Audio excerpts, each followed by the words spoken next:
잘 지내셨습니까? 봄이 다 와가지고 이제 꽃이 피겠다 이렇게 생각을 했더니 또 추워졌어요. 이상합니다. 하여튼 봄은 진짜 변덕쟁이인 것 같아요. 자, 오늘은 데살로니가전서 9장 데살로니가전서 2장 15절 16절 말씀인데, 하나님께서 악인들을 즉시 심판하시지 않은 이유, 그런 주제로 말씀을 전하겠습니다. 하나님께서 악인들을 즉시 심판하시지 않는 이유, 그런 생각을 많이 해보시지 않았나요?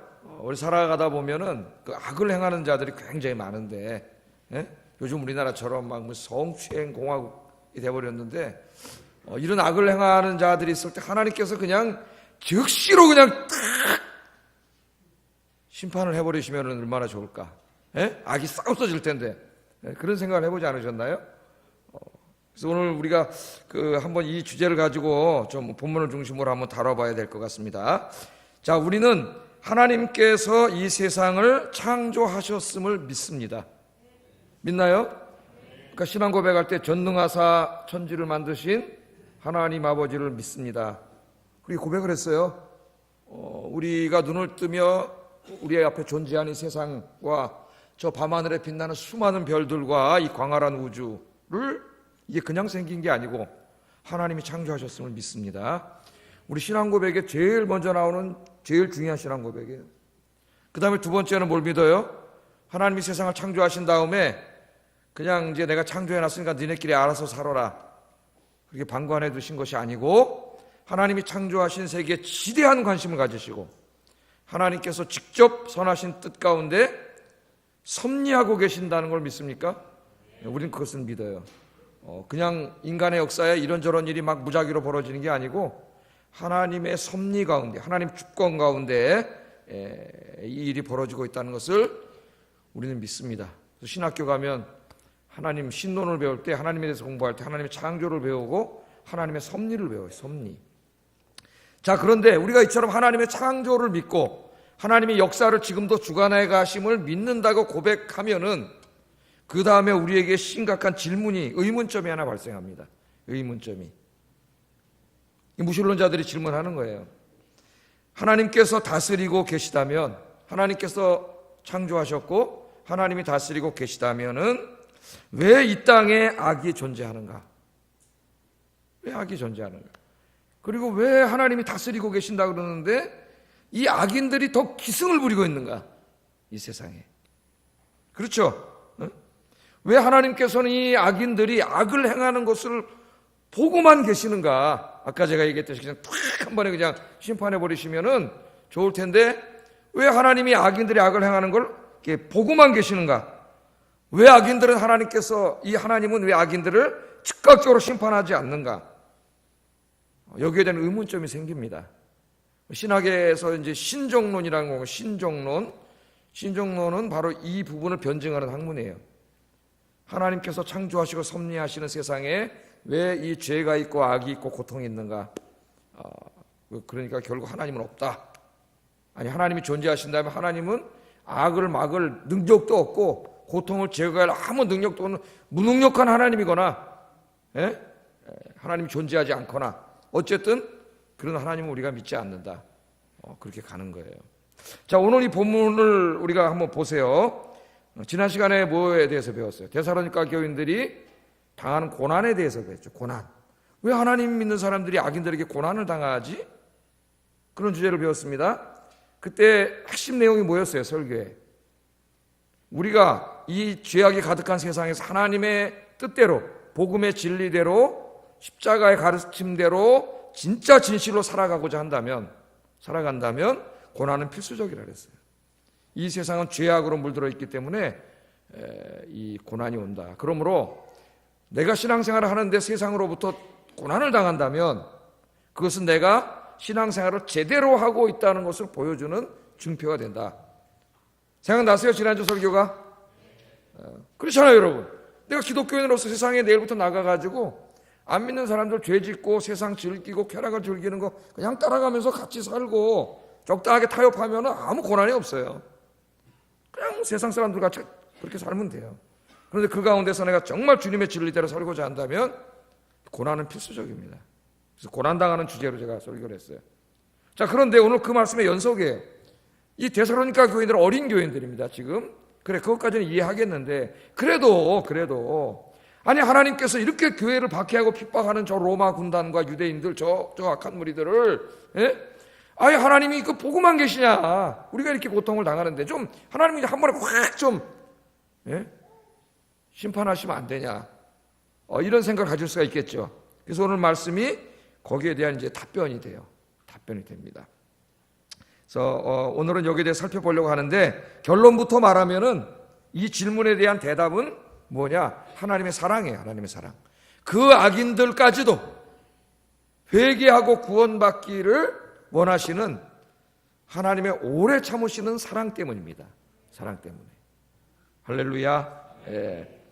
그래서 이 죄인의 오늘 이제 설교의 핵심은 이 죄인에 대하여 오래 참아 주시는 하나님의 사랑을 깊이 묵상하고, 이 하나님의 사랑으로 우리가 구원받은 자들로서, 우리도 마찬가지잖아요. 구원받은 자들로서 우리가 어떻게 살아야 되는가, 한번 이 주제를 다뤄보려고 합니다. 자, 이제 본문으로 한번 들어가 보겠습니다. 본문은 바울이 자기 동족 유대인들이 계속해서 하나님 앞에 죄를 짓는 것들을 자세하게 지적을 하고, 오늘 본문에서 자세하게 지적을 합니다. 그리고 끝까지 회개하지 않고 그 죄를 쌓아간 사람들에게 임할 하나님의 준엄한 공의의 심판에 대해서 오늘 본문이 이야기해요. 오늘 본문 속에서는 우리가 피상적으로 읽으면 그것만 딱 보입니다. 우리 같이 한번 15절 16절 읽어보겠습니다. 시작. 다시 한번 읽어볼게요. 읽을 때는 유대인들이 지은 죄가 몇 가지인지 한번 좀 세면서 한번 여러분 손으로 세면서 한번 읽어보겠습니다. 시작.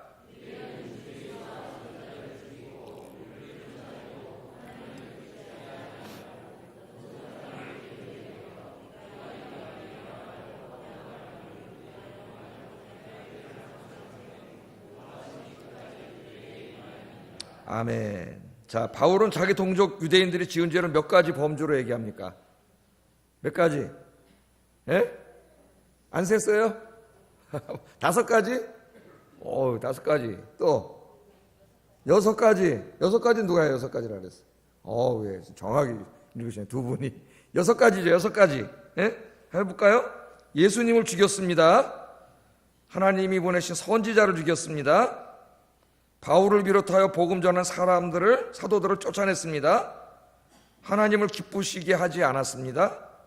모든 그리스도인들에게 적대적인 행위를 했습니다. 예수님의 십자가와 부활의 복음을 전하는 것을 방해했습니다. 이 죄도 많아요. 이 하나하나의 죄가 다 하나님을 거역하는 큰 죄악들입니다. 6가지 죄악을 자기 민족 역사 속에서 지은 6가지 죄악을 6가지라고 하는 것보다 6가지 범주라고 하는 게 더 낫겠어요. 그런 죄를 쭉 나열을 했습니다. 오늘 이 본문은요, 특별히 설교 들어가기 전에 좀 우리가 상식적으로, 신학적으로 좀 더 생각해 봐야 될 게 있는데, 역사적으로도 그렇고 지금 세계 정세와 이게 연관이 돼 있기 때문에 한번 좀 공부해 보는 것도 필요한 것 같아요. 제가 오늘 설교하려는 내용 들어가기 전에, 오늘 본문은 이 신학자들에게는 이 신학적인 논쟁이 활발하게 벌어졌던 매우 유명한 본문입니다. 굉장히 유명한 본문이에요. 이 본문이 또 근대 이 역사에, 인간의 역사, 중세부터 시작해서 이 인간의 역사에도 이 지대한 영향을 미쳤던 말씀입니다. 그래서 한번 좀 생각해 보겠어요.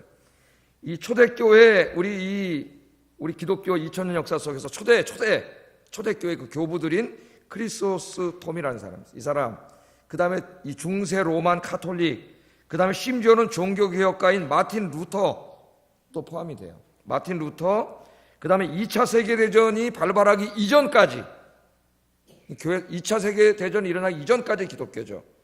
기독교에서는 이 본문을 유대 민족에 대한 하나님의 저주의 말씀으로 이해를 했습니다. 유대 민족 전체에 대한, 그 어떻게 보여요? 하나님의 노하심이 끝까지 그들에게 임하였느니라. 그럼 이제 이 문자절 받아들여가지고 유대 민족 전체에 대한 하나님의 심판의 말씀으로 이해를 했습니다. 이러한 잘못된 성경 해석 때문에 기독교는 2000년 동안 유대인들을 미워하고 박해했어요. 결국 이러한 유대인 혐오 사상에 편성해가지고 히틀러가 600만 명의 유대인들을 가스실에서 죽이는 끔찍한 학살을 자행할 수가 있었습니다. 그러니까 유대인들은요, 히틀러 시대 히틀러에게만 박해를 받은 게 아니에요. 기독교가 지배하고 있던 이 유럽은 기독교 문화잖아요. 초창기부터 유럽 중세에 이르기까지 이 로만 카톨릭으로부터 이 기독교도들로부터 엄청나게 많은 박해를 받았어요. 왜 박해했을까요? 오늘 뭐라 그래요? 죄 중에 뭐가 나와요? 예수님을 죽인 자들로 나오잖아요. 예? 예수님을 죽인 자이고 사도들과 교회를 박해한 자이고 복음 전하는 것을 방해한 자들, 하나님을 끝까지 거역한 자들. 그런데 바울이 뭐라 그래요? 예? 바울이 뭐라 그래? 죄를 항상 채웠기 때문에 하나님의 진노하심이 끝까지 그들에게 임하였느니라. 임하였고 또 임할 것이다. 이 두 가지 의미가 다 있어요. 이렇게 말씀을 하고 있잖아요. 이 말씀이 핵심적인 말씀이에요. 하나님이 유대인들을 버리셨다고 하는. 그래서 유대인들은 구원받지 못한다. 유대인들은 절대로 구원받지 못한다. 이 말씀이 이를 그렇게 해석을 했어요. 이 말씀. 그러니까 유대인들을 당연히 미워했고요. 유대적인 것은 모두 더러운 것, 쓰레기, 죄악 이렇게 생각을 했습니다. 그래서 2차 대전 이전까지는 신약학자들이 신약을 연구할 때, 예수님이라든가 바울의 신학을 연구할 때 유대교 신학과 연결시키는 것을 거부했어요. 그쪽은 다 잘못된 거기 때문에 그렇게 생각을 했습니다. 특히 중세 로만 카톨릭 교회는 유대인들을 예수님을 죽이고 교회를 핍박한 자들로 간주해서 엄청나게 박해를 했는데요. 유대인들을 한 곳에 모여서 살게 했습니다. 시에 어떤 한 도시가 있다 그러면은 한 곳에 모아놨어요. 그리고 거기다 금을 거놨어요. 이렇게. 여러분 한동안 저 시리아 난민들이 유럽에 갔을 때 영국 이런 데서 어떻게 했습니까? 흩어져서 살지 못하게 하고 한 군데 모아놓고 그 집에다가도 뭐 표시를 해놨죠. 이렇게. 예? 난민들이라고 그래서 인권 침해라고 문제가 되지 않았어요? 그래 한번 생각해 보세요. 유대인들에게 그 금을 거놓고 거기서 못 나오게 했고 여기 유대인이라는 표식을 달게 했고요. 거기 갇혀서 살게 했어요. 완전히 개 돼지처럼 취급한 거죠. 거기를 우리가 이제 개토라 그래. 개토. 왜? 예수님을 죽인 자들이고 오늘 바울의 말씀을 보니까 하나님의 저주를 받은 민족, 절대 구원받지 못할 민족. 그렇게 한 거예요. 그런 분위기가 유럽에 팽배해 있었기 때문에 히틀러에 의해서 600만 명이 죽는 일이 벌어진 거예요, 여러분. 여기에 기독교인의 잘못된 성경 해석이 이게 큰 영향을 미쳤다는 겁니다. 그러니까 성경 해석을 바로 하는 게 얼마나 중요하겠어요, 여러분. 기독교 역사는 이 성경의 이야기는 끝난 이야기가 아니에요. 지금도 저 팔레스틴에서 계속 전쟁을 하고 있고 전 세계 열강들이 다 거기 모여 있지 않습니까? 시리아 지금 전쟁을 하고 있고 그 이스라엘과 계속 싸우고 있고 이스라엘 사람들은 모세에게 약속하신 그 가나안 땅의 경계를 하나님이 주신 거룩한 땅으로 믿고 있고 그 땅을 자기들이 다 문자적으로 성취해야 된다는 걸 믿고 있기 때문에 지금도 계속 전쟁을 하는 거죠. 그래서 거기에 지금 같이 살고 있는 피에로라죠. 우리가 피에로, 팔레스틴 해방기구. 예? 같이 살고 있는 사람 못 살게 쫓아내려고 하는 사람들이 유대교의 근본주의자들이에요. 근본주의자들. 그러니까 성경의 이야기는 이 서구 사회가 다 기독교 문화고 미국이 다 기독교 문화고 그렇기 때문에 이스라엘과 중동이 이렇게 연결해가지고 이게 무슨 신화나 옛날 얘기가 아니라 지금 현실 세계 정치에 지대한 영향을 미치고 있다는 거 알아야 됩니다, 여러분. 이 기독교의 이야기는 성경의 이야기는 그냥 옛날 이 고리장 얘기가 아니에요. 네? 히틀러가 600만 명을 죽이는 것까지 나타났던 그런 이야기라는 걸 우리가 알아야 됩니다.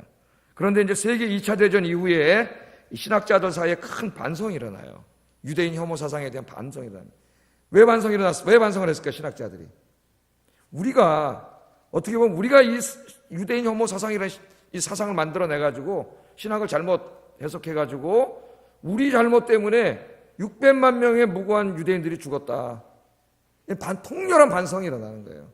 그래서 이제 그때부터 이 유대인들에게 저주를 퍼부었던 이런 말씀을 새롭게 해석하고 연구하는 그런 얘기가 나오기 시작합니다. 신학 안에 나와요. 예, 이제 이 얘기를 하면은 오늘 이 본문의 말씀은 유대인 전체의 민족을 얘기하는 게 아니에요. 분명히 여기 보면은 오늘 그 유대인들에게 하나님의 진노하심이 끝까지 임했다, 또 임할 것이다 이렇게 나오잖아요. 이것은 전체 유대인 민족을 말하는 게 아니고 지금 6가지 죄를 열거했잖아요. 그 6가지 죄악을 지은 유대인들. 여기 이제 헬라어 문법에 보면 관계대명사가 나오는데 한정형법이에요. 그러니까 이러이러한 예수님을 죽이고 선지자를 죽이고 교회를 핍박하고 복음을 방해하고 하나님을 기쁘시게 하지 않고 이런 모든 사람을 적대하고 했던 이런 죄를 짓고 끝까지 회개하지 않았던 유대인들에게, 그런 유대인들에게 하나님의 진노가 임할 것이다. 그런 말씀인데 이걸 잘못해서 해가지고 유대민족 전체를 하나님이 버리신 것처럼 그렇게 잘못 해석을 해서 이 큰 비극이 일어났습니다. 특별히 사도 바울은 로마서 9장과 11장에서 자기 동족인 유대인들이 회개하고 하나님께 돌아오기를 간절히 기도하면서 로마서 11장에 가면은 하나님께서 아브라함의 후손들인 자기 언약 백성들인 이스라엘 백성들을 마지막 때에 구원해 주실 것을 확신하고 있어요.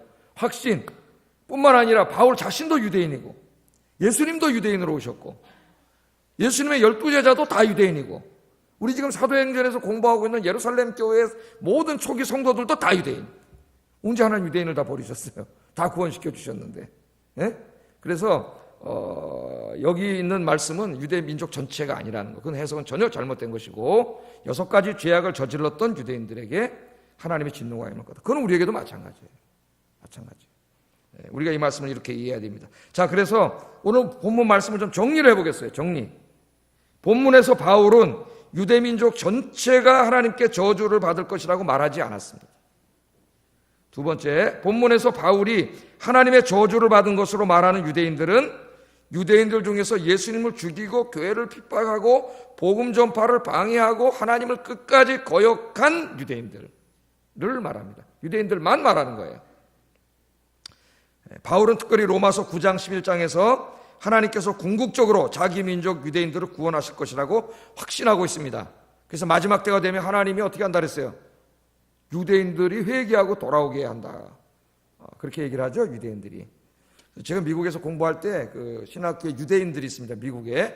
우리나라 유대인들이 안 보이니까는 잘 모르는데 유대인들이 와서 이제 같이 공부를 하는데 이 성경에 유대인에 관해서 나오면 굉장히 진지해져요. 관심을 갖고 교수에게 막 질문을 하고 그래, 유대인들에 대해서. 왜냐하면 이분들은 성경이 그 하나님의 말씀이잖아요. 하나님의 말씀이 그대로 말씀대로 이루어질 걸 확실히 믿기 때문에 이 말씀 하나하나에 대해서 굉장히 진지해요. 여러분들도 그렇게 되기를 주의 이름으로 축복합니다. 그러나 좀 미안한 말이지만 대한민국 우리 한국교회 성도들은 그 말씀 하나하나에 대해서 그렇게 진지하지 않아요. 그냥 설교도 그냥 이야기하고 재밌는 이야기하고 웃기고 이런저런 간증하고 뭐 이런 거를 좋아하지 하나님 말씀 진짜 하나하나를 분석하고 이게 무슨 말씀인지 이게 의미를 파악하고 이러려고 하지 않아. 참 이상한 거예요. 성경은 인간의 책인가요? 하나님의 말씀이에요. 하나님의 말씀. 그래서 이제부터 여러분 하나님 말씀은 1.1획도 어긋나지 않아요. 말씀 그대로 이루어집니다. 그래서 하나님의 말씀을 좀 진지하게 읽고 묵상하는 여러분 되기를 주의 이름으로 축복합니다. 그래서 이제 2차 대전 이후에는요, 우리 개신교 신학자들 사이에 아까 제가 말씀드렸듯이 유대인 혐오 사상을 부추긴 것을 회개하고 유대교와 유대인을 새롭게 해석하는 운동이 일어났고요. 요즘 신학책들을 보면은 이전과는 다르게 유대인들의 사상이나 문화나 관습 등을 상당히 높게 평가합니다. 다 서구인들의 큰 반성이 일어났어요. 그래서 이 예수님과 바울에 대해서 연구할 때에도 예수님과 바울이 다 유대인이었잖아요. 그래서 이제는 예수님과 바울이 유대교 안에서 이야기했기 때문에 유대교를 몰라가지고는 신학을 공부할 수가 없어요. 왜? 유대교 안에서 다 이야기했다고 여기고 유대 문헌들, 방대한 유대 문헌들을 다 공부를 합니다. 지금. 자, 앞으로 신학을 제대로 하려면은 진짜 열심히 공부하지 않고는 신학을 제대로 할 수 없어요. 우리나라 같은 사람은 이 언어가 영어권 사람이 아니기 때문에 미국에 가서 당장 공부하려면 영어를 공부해야 돼요. 근데 영어를 아무리 공부해도 영어가 잘 됩니까? 안 됩니까? 예? 영어가 잘 안 돼요. 영어를 아무리 공부해도 영어를 가서 다 논문을 써야 되고 책들도 다 영어로 돼 있고 거기다 외국어도 제가 있는 학교에서 박사 하려면 독일어까지 제가 붙었었는데 독일어, 불어, 그 다음에 아람어, 히브리어 이거 고어죠. 이거 다 해야 돼요. 헬라어 다 해야 되고 기본적으로 영어로는 다 쓰고 읽고 잘해야 되고 논문을 쓸 수 있어야 되고, 이 방대한 문헌들, 유대 문헌들을 다 읽어야 되고, 그 다음에 그 이후에 나온 이 연구 자료들, 방대한 2차 자료들을 다 읽어야, 분석해야 되고, 할 수가 없어요.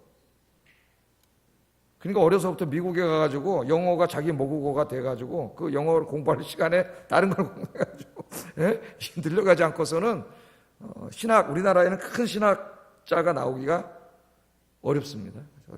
그래서 이 신학교에 와서 이제 뭐 선생님들이 많이 있지만 제가 대체는 미안한 말이지만 양반들한테는 그렇게 실력 있는 교수가 나오기가 어려워요. 우리나라에.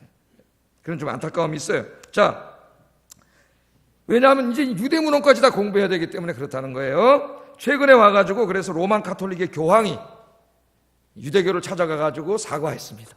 여러분 뉴스에서 보셨죠? 얼마 전에? 안 보셨어요 뉴스? 그런 뉴스 보셔야 돼요. 교황이 찾아가가지고 유대교에 사과를 청했죠. 우리가 잘못했습니다. 왜냐하면 유럽에서 기독교 2000년 동안 엄청나게 박해했거든. 아까 막 같이 개토를 만들어 놓고 막 못 나오게 개 돼지 취급하고 그랬는데요. 사과해가지고 화해했어요. 늦었지만 다행이에요. 그러니까 그런 뉴스를 볼 때 이런 역사를 알아야 돼. 이런 역사를. 우리가 다시금 한번 공부하면서 하나님의 말씀을 바르게 해석하고 바르게 적용하는 것이 얼마나 중요한가. 어떤 주석가가 주석을 쓰면서 서문에 그렇게 썼습니다. 어쩌면 목사가 하나님 말씀을 가장 왜곡하는 자일지도 모른다.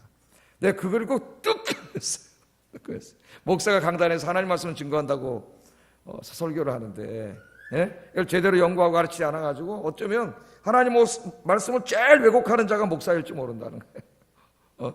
성경 하나 읽어놓고 딴소리만 하고 뜨끔했습니다. 두려운 이야기잖아요. 두려운 이야기.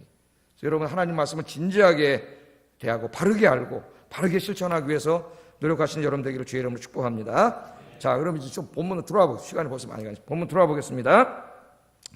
자, 하나님께서 아까 제가 첫 번째 질문 던졌죠. 악인들이 계속해서 악을 행하는데 왜 보고만 계시는가? 하나님 다스리고 계시는데 왜 그렇다 그랬어요? 그 악인들까지도 회개하고 돌아와서 구원받기를 원하시는 하나님의 사랑 때문이다. 그렇게 제가 말씀을 드렸죠. 서론에 이미 6가지 죄악을 쭉 열거를 했어요. 6가지 죄악을. 그런데 그 6가지 죄악이 이스라엘 역사 속에서 다 이루어진 일들입니다. 예수님 죽이는 사건까지 다 이렇게 이루어졌는데 그 죄를 지을 때마다 하나님이 엄청 하나하나가 큰 죄잖아요. 지금 하나님이 즉석에서 심판하신 게 아니라 어떻게 했어요? 그 죄악이 차도록 하나님이 허용하시는 죄악의 분량이 있어요. 여러분 그걸 아셔야 돼요. 좀 이따 이제 자세히 말할 텐데 거기에 자기까지 하나님이 어떻게 하신 거예요? 오래 참고 기다려주신 거예요. 기다려주셨잖아요. 하나님이 오래 참고 기다려주신 거예요. 왜 기다려주셨냐면 그들까지도 하나님은 회개하고 돌아오기를 원하세요. 이게 하나님의 사랑이에요. 하나님의 사랑. 그러니까 하나님 왜 저런 악인들을 그냥 심판하지 않고 내버려 두시죠? 하나님 정말 살아계십니까? 하나님 공의 하나님입니까? 이렇게 접근을 했어요. 저도. 그게 아니라 그 죄인과 악인까지도 회개하고 하나님께로 돌아와 구원하기를 원하시는 게 하나님의 마음이기 때문이에요. 성경을 하나 읽어보겠습니다. 베드로후서 3장 8절 9절 읽어보겠습니다. 시작.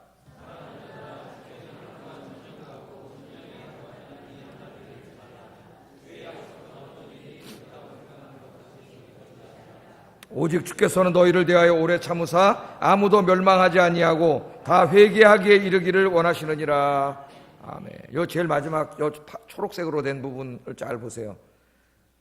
주께서 어떻게 하고 계세요? 너희를 대하여 오래 참고 계십니다.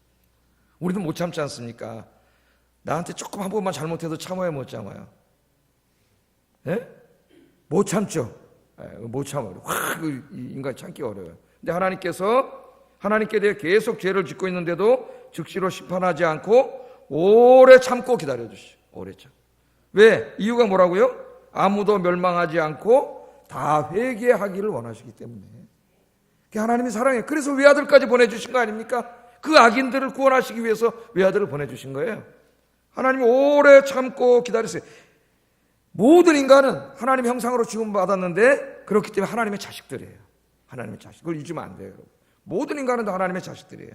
그렇기 때문에 하나님께서는 인간을 사랑하세요. 비록 지금 죄를 짓고 악을 행하고 있지만 그 악인들까지도 회개하고 구원받기를 하나님은 간절히 원하고 계십니다.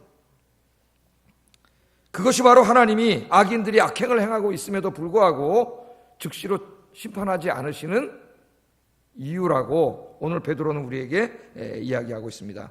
저는 옛날에 그렇게 젊었을 때 많이 생각해 봤어요. 청년 때 불의한 세상을 바라보면서 저 똑같이 생각을 많이 했어요.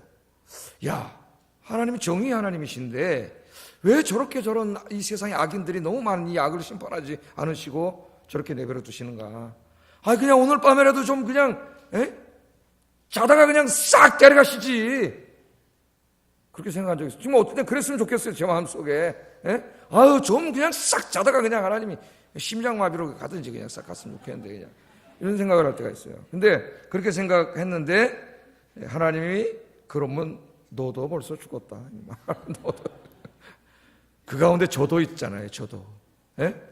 저도 죄인이잖아요. 죄가 죄질 때마다 악을 행할 때마다 하나님이 저를 심판하셨으면 저도 한 100번은 죽었을 것 같아요. 100번 죽어 지옥 갔을 것 같아요. 그거를 몰랐어요.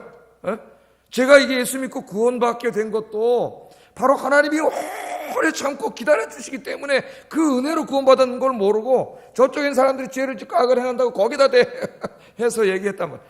그러니까 하나님 참으시는 거는 이상한 일이 아니라 하나님의 사랑인 거예요. 하나님의 사랑. 할렐루야. 여러분, 우리 요한계시록 6장 말씀도 한번 읽어보게 될 텐데, 요한계시록 6장에 보면 사도 요한이 환상을 보게 돼요. 환상을 보는데 어디 환상을 봤냐면은 하늘 성전, 지상 성전이 아니라 하나님이 계신 하늘 성전 환상을 봐요. 이제 요한계시록 6장에 5째 인을 뗄 때에 그 하늘 환상을 보게 되지요. 근데 그 하늘 환상을 보니까 하나님의 보좌가 있고 그 제단 밑에 순교자들의 영혼이 있어요. 그러니까 복음을 전하다가 순교한 사람들이 죽어서 가 있는 그 영혼들이 하나님 보좌에 가장 가까운 곳에 있습니다. 그래서 순교자들이 가장 영광스러운 거예요. 이 땅에서는 고난받고 죽었지만 하나님과의 가장 가까운 곳에 있어요. 근데 그분들이 뭐 하고 있나 이렇게 요한이 봤더니 환상 중에 본 겁니다. 기도를 하고 있어요. 그래서 우리는 먼저 가신 우리의 성도님들이, 저희 어머니 아버님도 기도하고 계시다는 걸 알 수가 있어요. 낙원에서. 자, 요한계시록 6장 9절 10절 읽어보겠습니다. 시작.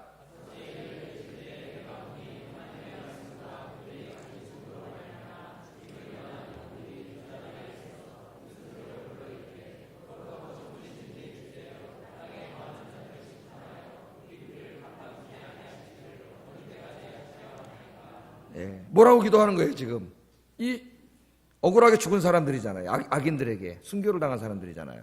그거 뭐라고 합니까? 기도하면서 우리의 이 억울함을 언제 풀어주실 겁니까? 그 말이죠. 저 세상의 악인들, 지금도 이 요한계시록이 쓰여질 당시에는 교회가 로마에서 엄청나게 박해를 받을 때였거든요. 도미티안 황제 때 AD 한 95년 100년 사이에 엄청나게 박해를 받을 때, 그러니까 자기도 박해받고 순교를 했는데 지금 이 지상의 교회가 자기 후손들이 엄청나게 고난을 당하고 있잖아요. 그러니까 기도하면서 저 악인들을 심판하고 하나님의 나라를 이렇게 완성시켜서 저희들이 그 나라에 살게 하심이 도대체 언제입니까? 안타까우니까 그렇게 기도하잖아요. 저도 그렇게 기도해요. 주님 어서 오시옵소서. 우리 기독교인의 공통 기도입니다. 어서 오시옵소서. 주기도문 할 때도 뭐라고 기도해요? 뜻이 하늘에서 이루어진 것처럼 하나님의 뜻이 다 이루어졌지 하늘에서는 땅에서도 이루어지게 하여 주시옵소서. 우리가 주기도문 외울 때 그렇게 외워요. 이 땅에서 영원히 살겠다고 기도하지 않아요. 빨리 하나님의 나라가 임하도록 우리가 기도했고 주님이 그렇게 기도하라 그랬어요. 기도하고 있습니다. 그랬더니 하나님이 뭐라고 대답하셨느냐? 계시록 6장 11절에 이렇게 대답하셨습니다. 읽어보겠습니다. 시작.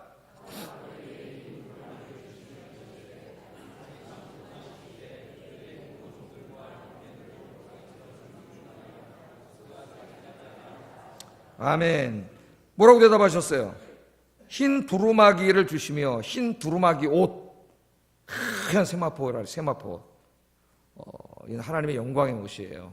부활의 몸을 입기 전까지 그 영혼이 거할 때에 영광스럽게 세마포 옷을 입고 이제 거기 거하게 되는데, 그걸 주시면서 이러되 잠시 동안 쉬어라.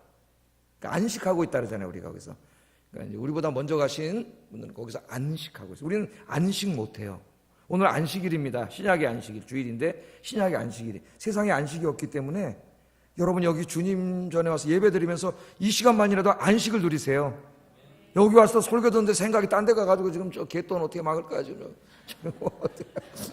이러고 있으면은 이거 왜 안식을 못 누리는 거야?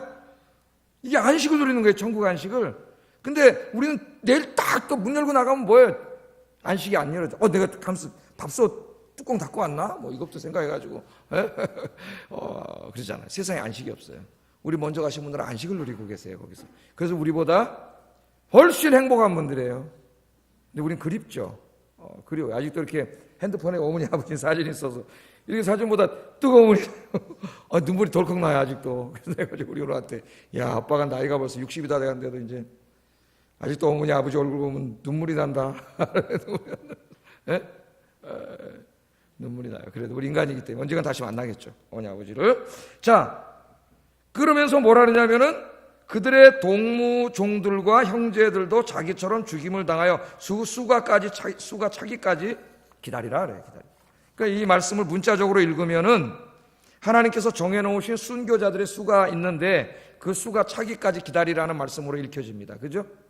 일단 성경을 읽을 때 문자로 읽어야 돼요. 왜? 하나님이 우리에게 말씀을 주실 때 문자로 주셨어요. 인간의 문자로. 그럼 문자가 중요해요. 문자를. 상징적인 의미도 있고 문자적인 의미도 있지만 우선 문자로 읽는 게 중요합니다. 그러면 이 말씀을 문자로 읽으면 이 순교자들의 수를 하나님이 정해놨고 그 수가 차기까지 기다리라는 말씀처럼 들려요. 그런데 만약에 그렇게 이해를 하면 좀 성경과 이상한 낯선 사상이 됩니다. 그럼 하나님이 순교자를 정해놓고 순교자가 그만큼 생겨야 이 세상을 구원한다는 좀 다른 성경 말씀 맞지가 않아요. 그래서 여기는 그런 말씀이 아니고 왜 순교자들이 뭐하다 죽었어요? 복음을 전하다 죽었잖아요. 그러니까 이 말씀은 순교자들의 수가 찬다는 것은 땅 끝까지 복음이 전해져 가지고 그 하나님이 예정하신 선택하신 모든 백성들이 구원을 받을 때까지 기다리라는 말이에요. 그 일을 하는 과정 속에 순교자들이 발생한다는 거예요. 순교자들이. 순교의 피에 우리나라도 교회가 세워졌어요. 여러분. 그 구원하실 때까지 기다려라. 그래서 하나님이 그 구원하기로 작정한 자들을 딱 구원하면 그때 이제 악인들을 심판하시고 이 땅을 하나님의 나라 천국으로 하나님이 만드실 거다. 우리 하나님 그렇게 말씀합니다. 자, 여기서도 그 하나님이 기다리는 이유가 뭐예요? 저와 여러분을 위해서죠. 우리를 위해서 그 악인들까지도 회개하고 돌아와 구원받기를 원하시는 하나님의 사랑 때문에 하나님이 지금도 기다리고 계십니다. 오늘 우리는 이걸 보면서 첫째는 감사해야 돼요. 왜? 그 하나님이 기다려주시는 사랑 때문에 우리가 구원 받았어요. 내가 죄질 때마다 하나님이 간섭하셨으면 우리는 구원 못 받았어요. 그러니까 하나님의 은혜 감사하면서 이제 사순절 기간인데 이 주님의 사랑, 바로 이 마음, 그 악인들 한 사람까지도 구원하고자 하시는 그 하나님의 사랑의 마음을 우리 마음에 품고 부활절까지 이 사순절 기간 동안 여러분 주변에 있는 사람들에게 열심히 전도하시기를 주의 이름으로 축복합니다. 전도가 바로 뭐냐면 하나님의 이 너를 구원하기를 하나님이 원하신다고 하는 이 하나님의 사랑의 이야기를 이야기해 주는 게 전도예요. 뭐 전도가 어려운 게 아니에요. 이 말씀을 확신한다면, 믿는다면은 얘기해 줘야지 가서. 그래서 이 사순절 기간에 전도하시기를 주의 이름으로 축복합니다. 자, 이렇게 기다려 주시는 하나님의 사랑이 있는데 그러나 하나님께서 무한히 기다리는 것은 아닙니다. 무한히 기다리는 건 아니에요. 이 죄악이 하나님이 허용하시는 한도가 있어요. 허용하시는. 그 하나님이 허용하시는 한도를 그 죄가 가득 채우면 하나님의 심판이 있습니다. 이걸 우리가 알아야 돼요. 자, 오늘 16절 이 말씀이 그 말씀이에요. 한번 읽어보겠습니다. 시작. 아멘. 유대인들이 어떻게 한다고요? 계속 선지자들을 죽이고 구약시대부터 예수님도 죽이고 사도들까지 핍박하고 계속 교회를 핍박하고 복음을 방해하고 하나님의 일을 계속 거역을 해. 지금도 유대인 중에 예수 믿는 사람이 한 3% 정도 된다래요. 3%. 97%를 전도해야 되래. 유대인들이 3% 정도가 된다래요. 자, 계속 죄를 지었는데 그 죄를 짓면 여러분 이걸 잘 아셔야 돼요. 죄는요 절대로 그냥 없어지지 않습니다. 죄는 쌓여요. 그래서 죄가 어떻게 된다고요? 하나님이 허용하신 그 한계를 채운다고 자꾸 채워. 여러분의 마음 속에 죄를 채워요. 여러분의 마음을 성령으로 가득 채워야 되는데 하나님의 영으로. 그 성령 충만이잖아요. 충만이 가득 찬다는 거 아니에요.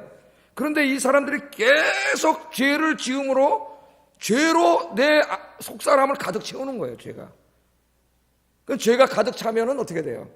하나님이 허용하신 한계까지 차면 하나님의 심판이 있어요. 심판이. 그래서 뭐라 그래요? 하나님의 노하심이 끝까지 유대인들에게 임했다 그래요. 이 임했다는 말이 과거 동사로 되어 있습니다. 동사의 시제가 과거예요.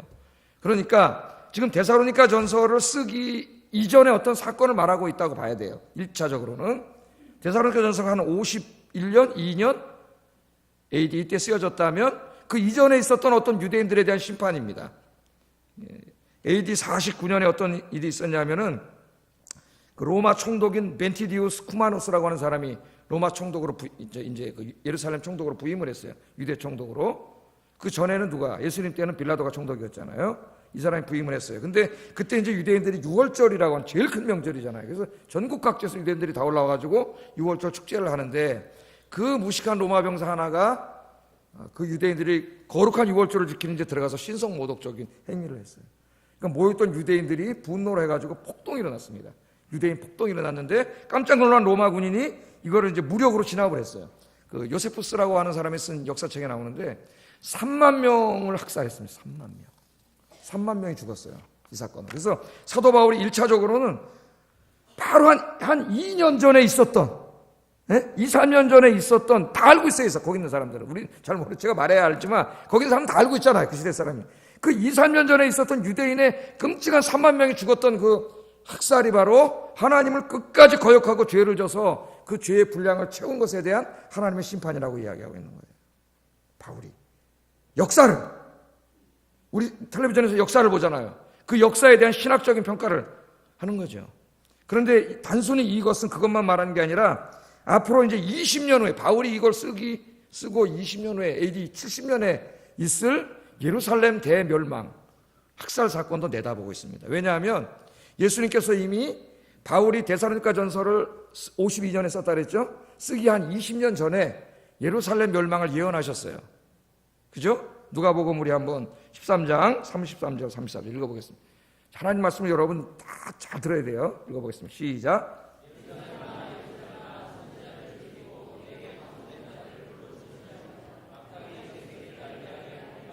내가 너희의 자녀를 모으려 한 일이 몇 번이냐? 그러나 너희가 원하지 아니하였도다. 보라 너희 집이 황폐하여 버림바 되리라. 아멘. 그러니까 52년도의 과거 시제로 하나님의 진노가 임했다 그러니까 이거는 아니다 그러면 안 된다는 거예요. 왜냐하면 20년 전에 이미 예수님께서 예언하셨기 때문에 이 말씀도 포함이 돼요. 여기에. 어쩜 더 궁극적으로 앞으로 20년 후에 있을 예수님이 이미 20년 전에 예언한 이 시대의 기점으로 볼 때 이 말씀이 여기에 해당이 됩니다. 자, 여러분 우리 사도행전 요새 공부하고 있잖아요. 그죠? 사도행전 공부하는데 어떻습니까? 예수님 돌아가시고 얼마 안 됐을 때니까 AD 한 35년부터 한 40여 년 요때 일 아닙니까 지금? 데살로니가 쓰여지기보다 한 15년 전 정도, 요 정도 전 얘기가 이제 우리가 사도행전에서 수요일날 공부를 하고 있는데 좀 수요일날 좀 많이 오세요. 올 수 있는 분들은 여러분 이제 얼마 있으면 죽을 텐데 하나님 말씀 언제 다 배우고 죽으려고 그래요? 난 내가 은퇴할 때까지 이거 다 어떻게 가르치고 은퇴하지 지금 그러고 있는데 열심히 해서 좀 공부. 새벽에도 열심히 가르친다 그랬잖아요. 내가 열심히 새벽에도 열심히 가르쳐요. 하여튼 나는 뭐 몇 명 오든 열심히 할 테니까 하여튼 알아서 하시오. 자, 거기에 뭐라 그러니까 예수님을 죽인 대제사장, 제사장, 유대인 지도자들 그들에게 가가지고 사도들하고 스데반 집사 이런 사람들이 어떻게 해요? 당신들이 십자가에 못 박아 죽인 나사렛 예수가 바로 당신들이 기다리던 하나님의 아들 메시아입니다. 당신들이 하나님의 아들을 십자가에 못 박아 죽였습니다. 그러나 두려워하지 마십시오. 회개하면 하나님이 용서해 주십니다. 여러분 회개하면 용서해 주세요. 회개하면 죄가 쌓이지 않아요. 회개하지 않고 계속 죄를 지으면 죄가 쌓이는 거예요. 그랬더니 회개했어요 안 했어요? 그 설교를 듣고 회개한 사람들도 있었지만 더 많은 사람들이 회개를 한 게 아니라 화가 나가지고 감옥에다 가두고 때리고 결국 스데반을 돌로 때려 죽였잖아요. 여러분. 우리가 그걸 공부하지 않았습니까? 때려 죽였어요. 그래서 AD 70년에 이제 하나님이 오늘 여기 바울이 예언한 이 일이 이루어집니다. 로마 장군인 타이투스라고 하는 장군이 예루살렘을 한 3, 4년 이상 포위를 했는데 포위하고 공격을 합니다. 그 유명한 유대인 전쟁이에요. 오랫동안 포위했기 때문에 식량이 떨어져서 막 아기를 잡아먹고 막 별일이 다 벌어졌어요, 이 안에. 그런데 이 유대인 전쟁이 이루어지기 전에 예루살렘 성 안에서 살던 그리스도인들은 예수님의 이 말씀을 믿었기 때문에 이미 예루살렘 성은 다 빠져나갔다 그래요. 기독교인들은. 없어요, 기독교인들은. 왜? 아까 읽은 저 말씀대로 망할 거니까, 예루살렘은. 다 말씀을 믿으니까. 그러니까 말씀이 중요한 거예요, 여러분. 말씀대로 사는 게. 다 나갔어요. 그 말씀을 무시하고 거기 있던 자들은 이제 재앙을 당하는데 전쟁이 일어나요. 유대인들이 결사항전을 선포합니다. 성을 한 사람도 빠져나가지 못해요. 왜? 나가면 자기들이 죽여요. 결사항전이야. 그래서 이제 싸우는데 결국은 이기지 못했죠. 이 전쟁으로 이 예루살렘 성에 갇혀있던 사람들 무려 110만 명이 몰살당합니다. 아주 잔인하게 학살을 당해요. 잔인하게. 그리고 나머지 살아있는 사람들이 도망을 쳐가지고 마사다라고 하는 요새로 숨어 들어갔는데 결국은 거기서 전부 자살로 생을 마치는 끔찍한 살육이 벌어져요. 인류 역사상에 있었던 전쟁 중에서 가장 끔찍한 전쟁 중에 하나가 바로 유대 전쟁입니다. 이 유대 전쟁. 사도 바울은 지금 그 내용을 내다보는 거예요. 내다보면서 끝까지 회개하지 않고 이렇게 하나님 앞에 죄를 졌기 때문에 바로 하나님의 심판이 임했다는 겁니다. 여러분, 이거 우리가 잘 알아야 돼요. 하나님은 사랑의 하나님이세요. 기다려주시고 또 기다려주시고 또 기다려주시지만 그러나 하나님이 영원히 기다리시지는 않습니다. 하나님이 허용하시는 죄악에 한계가 있어요. 그 한계를 계속 죄악으로 채워버리면 오늘 이 말씀처럼 하나님의 심판임이에요. 로마서 2장 4절 6절 한번 읽어보겠습니다. 시작.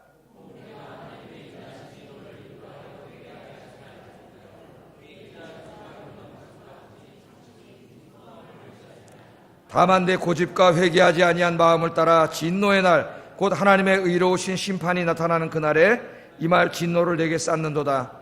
하나님께서 각 사람에게서 행한 대로 보응하시되 행한 대로 갚아주신다. 하나님이. 자, 이게 무슨 말씀이세요? 처음에 죄를 우리가 짓죠. 예수 믿는 사람들이 처음에 죄를 지면은 어때요? 두려운 마음이 생겨요. 제가 아까 일부 때도 고등학교 때 제 체험을 얘기했는데 고등학교 때 뭔가 하여튼 친구들하고 좀 해서 신앙생활을 잘했거든요, 제가. 근데 뭔가 좀 죄를 졌어요, 제 생각에. 고등학교 때 그 나이로. 그래서 이제 버스를 타고 제3한강교를 건너오는데 갑자기 그 죄진 생각이 나더라고. 예? 그 두려워지는 거예요, 갑자기. 이거 하다 이 차가 저를 빠질 것 같았고, 다리 밑으로. 그래서 거기서 회개했다는 거 아닙니까, 제가.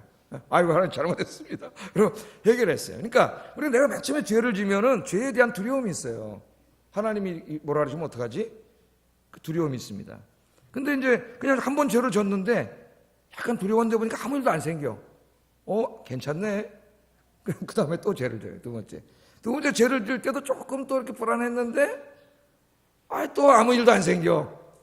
아무 일도 안 벌어져. 그러니까 또 어떻게 해요? 괜찮네. 그렇게 3번, 4번, 5번 반복되다 보면은 죄악에 대한 담대함이 생겨요. 왜? 아무런 일도 안 벌어져나 하나님 금방 구정하고 한 대 때리고 막, 뭐 잘못되고 막 이렇게 할 줄 알았는데 아무 일도 안 벌어지니까 그게 몇 번 반복되다 보면은 여러분 죄악에 대한 담대함이 생겨요. 그건 뭐냐면 양심에 화인 맞았다래, 성경에. 하나님 우리에게 주신 선물 중에 하나가 양심이에요. 여러분 여기 다 센서가 있어서 불이 나면 어떻게 합니까? 왱왱왱. 우리 소방적 기구가 왜 이렇게 잘못 울리는지. 이제는 울려도 아무도 안 나갈 것 같아. 왱왱왱. 이 하나님이 우리에게 주신 선물 중에 하나가 양심이에요. 양심이란 센서예요, 이게 센서. 그래서 우리가 죄를 지으면 어떻게 해요? 양심의 가책이 옵니다, 가책이. 이게 하나님의 선물이에요. 그렇기 때문에 회개하는 거예요. 근데 죄를 자꾸 짓다 보면은 양심이란 센서가 망가져요. 가책을 받지 않아요. 이걸 성경에서는 양심이 화인 맞았다 그래요. 두려움이 사라져요. 하나님에 대한 두려움이 사라지기 때문에 죄를 점점 담대하게 짓습니다. 담대하게 짓고 또 큰 죄를 지어도 나중에는 아무 두려움이 없어요. 아무 두려움이. 오늘 그런 사람들을 향하여 하나님 뭐라 그러세요?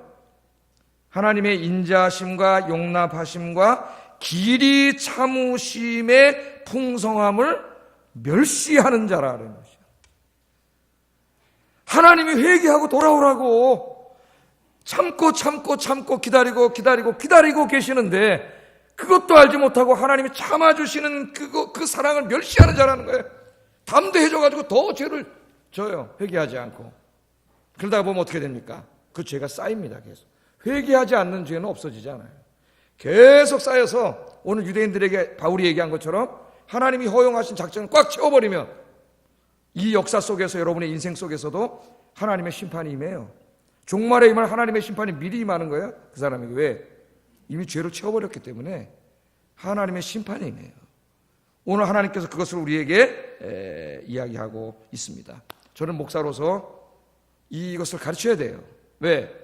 내가 목회하는 교회에 그런 사람이 한 명도 나오면 안 돼요. 그건 내 책임이에요. 하나님이. 목회자인 저에게. 저는 가르쳐야 돼요. 여러분에게. 죄는 절대 없어지지 않아요. 계속 쌓입니다. 하나님이 허용하신 범위를 차면 하나님의 심판이 있어요. 하나님은 사랑의 하나님이시면서 동시에 공의의 하나님이라는 것을 절대로 우리는 잊으면 안 됩니다.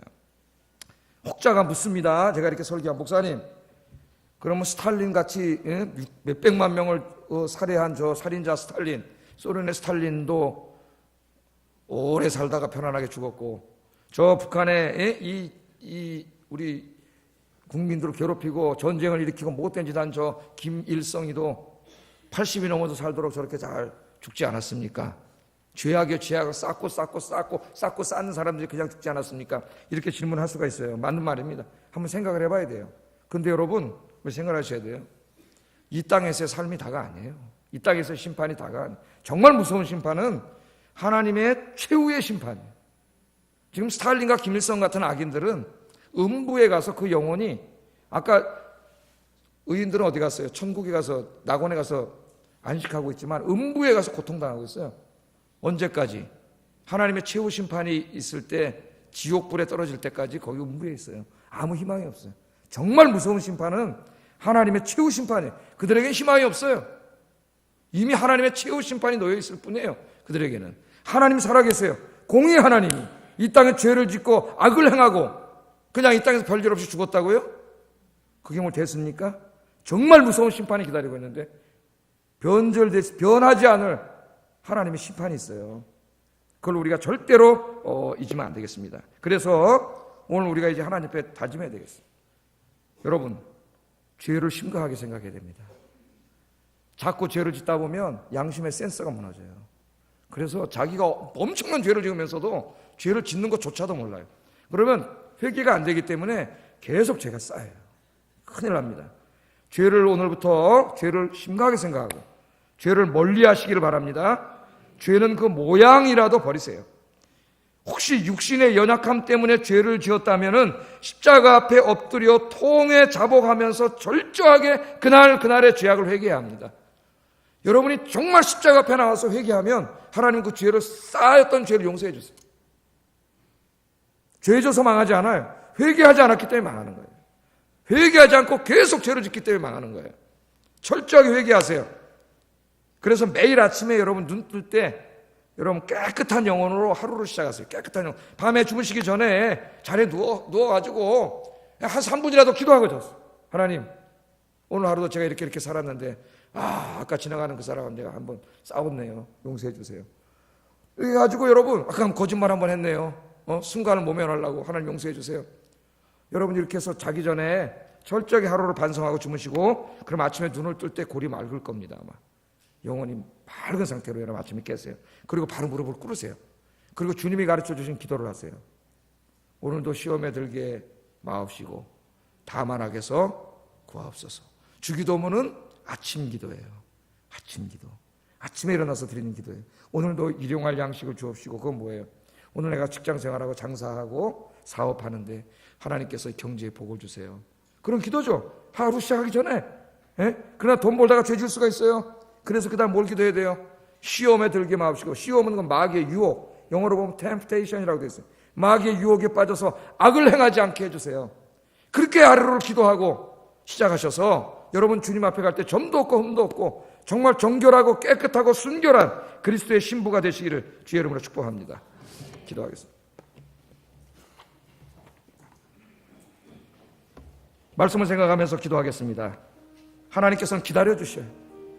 얼마나 사랑이 많으신지 기다리시고 또 기다려주십니다. 그 은혜로 우리가 구원받았습니다. 이 주님의 사랑에 감사하면서 주님의 사랑을 알지 못하는 사람들에게 사순절 기간 동안 열심히 전도하게 해주세요. 첫 번째 기도 제목이고, 두 번째는 그러나 이 죄가 하나님의 허용치까지 차면은 하나님의 심판이 있습니다. 하나님, 죄를 심각하게 생각하게 하시고 죄를 멀리하게 하시고 죄는 모양이라도 버리게 하시고 날마다 회개하게 하시고 주의 말씀대로 거룩하고 순결하고 깨끗한 삶을 살게 해주세요. 기도하겠습니다.